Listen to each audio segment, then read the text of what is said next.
আজকের এই গণসম্বর্ধনায় সংগ্রামী সভাপতি হাজী হেলাল উদ্দিন টিপু, উপস্থিত ভোলা জেলা বিএনপি এবং যুবদলের নেতৃবৃন্দ, ঢাকা থেকে আগত আমার সফর সঙ্গীবৃন্দ, উপস্থিত চব্বিশ উপজেলা এবং পৌরসভা বিএনপির গুরুত্বপূর্ণ নেতৃবৃন্দ, একই সাথে অঙ্গ এবং সহযোগী সংগঠনের নেতৃবৃন্দ, পাশে রয়েছেন মা বোনেরা, উপস্থিত রয়েছেন সাংবাদিকবৃন্দ, যারা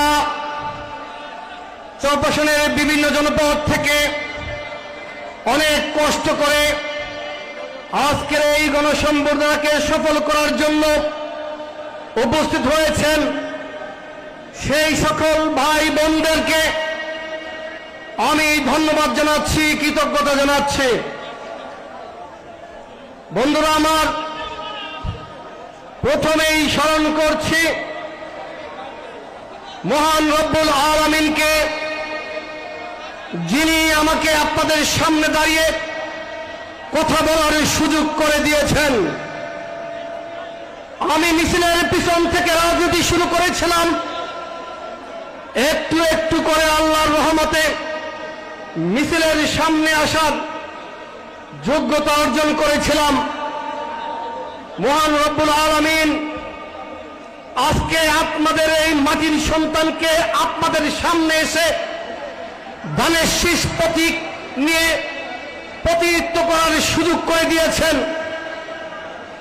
আমি এজন্য আল্লাহ রাব্বুল আলামিনের শুকরিয়া আদায় করছি, আলহামদুলিল্লাহ। বন্ধুরা আমার, স্মরণ করছি শহীদ রাষ্ট্রপতি জিয়াউর রহমানকে, যিনি বাংলাদেশে প্রথম সংস্কার শুরু করেছিলেন। কারণ খণ্ডিত এবং অসম্পূর্ণ একটি জাতীয়তাবাদ থেকে বাংলাদেশি জাতীয়তাবাদ উপহার দিয়েছেন বাংলাদেশের মানুষকে, যেই জাতীয়তাবাদ বাংলাদেশের প্রতিটি মানুষকে পরিচয় দিয়েছে, অর্থাৎ সমতল ভূমি থেকে পাহাড়ি অঞ্চল পর্যন্ত বাংলাদেশের প্রতিটি নাগরিককে একটি পরিচয় আবদ্ধ করেছে। দেশপ্রেমের শ্রেষ্ঠ দর্শন